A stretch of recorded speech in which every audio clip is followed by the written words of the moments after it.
Mga kapatid, minsan tinatanong tayo, bakit ba nakikialam ang pananampalataya sa usapin ng karapatang pantao? Simple lang ang sagot, dahil ang bawat tao ay nilalang sa larawan ng Diyos. At kapag inaapi ang tao, nilalapastangan ng Diyos na nagbigay sa kanya ng dangal.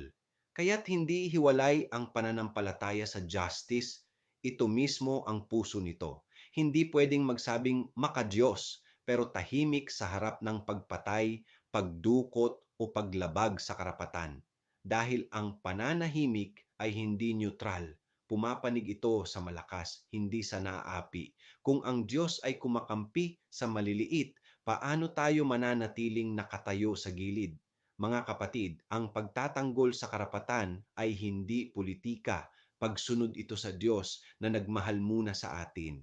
Ako si Padre Jesse Galilea, may pusong Pinoy, kasama ninyo sa pananalig at pakikibakang panlipunan.